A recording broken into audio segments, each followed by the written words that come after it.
Bonsoir Yves-Jean. Bonsoir. Vous êtes adjoint au maire, délégué aux affaires culturelles et au patrimoine culturel de la ville de Courbevoie. Et à ce titre, vous avez accepté de répondre à nos questions. Donc merci beaucoup.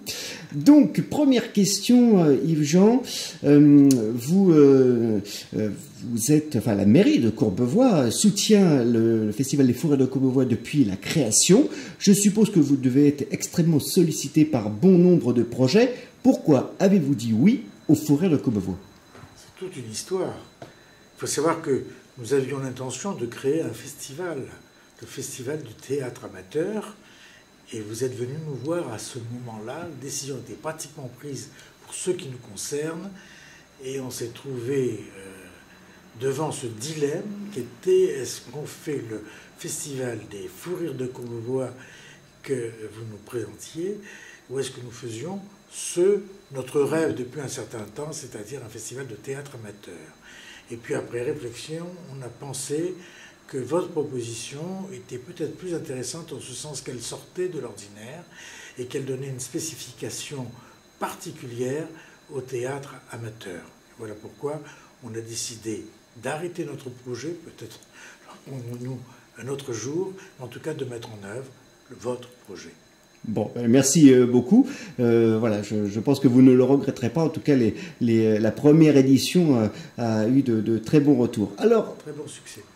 Merci. Alors, parlons de cette première édition. Elle a eu lieu au centre événementiel, donc peu de temps après finalement l'inauguration en mai 2014. Est-ce que vous pouvez nous parler rapidement de ce centre événementiel et en quoi est-il complémentaire de l'espace Carpeaux?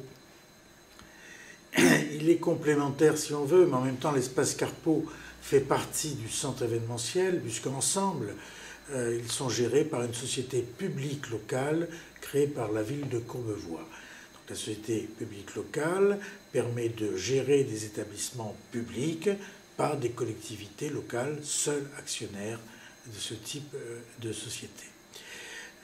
Le centre événementiel, au bout du compte, c'est un ensemble de salles, un ensemble de moyens mis à la disposition des fêtes municipales notamment, mis à la disposition des associations, c'est votre cas, avec quelle réussite, et également des spectacles que Carpeaux passera, que les gens de Carpeaux, si j'ose dire, passeront au centre événementiel.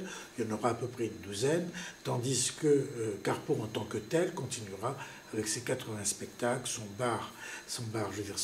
cabaret jazz. Il n'y a aucun problème au niveau de Carpeaux. C'est complémentaire en fait. Et il faut également rajouter le corporate, c'est-à-dire les sociétés privées qui pourront profiter du centre événementiel pour des congrès, pour un certain nombre de manifestations. Difficile de dire aujourd'hui quelle sera l'importance des uns et des autres, mais un tiers pour tout le monde, ce serait parfait. Voilà. Allez, parlons un petit peu de cette programmation. Vous avez vu qu'on a une programmation très éclectique, puisque le Festival des Fourrures de Courbevoie a vocation à faire découvrir au public toutes les formes de rire. Je sais que vous aimez bien rire, mais quelle pièce vous attendez plus particulièrement, vous, Yves-Jean? Non pas l'élu, mais Yves-Jean. Pour moi, j'ai déjà choisi, puisque je me suis inscrit, c'est le réveillon au Père-Lachaise. Et pourquoi? Parce qu'il n'y a rien de plus fantastique que de faire un réveillon dans un cimetière, c'est bien connu, depuis l'âge de 10 ans. Merci Yves-Jean, à très bientôt. Au revoir.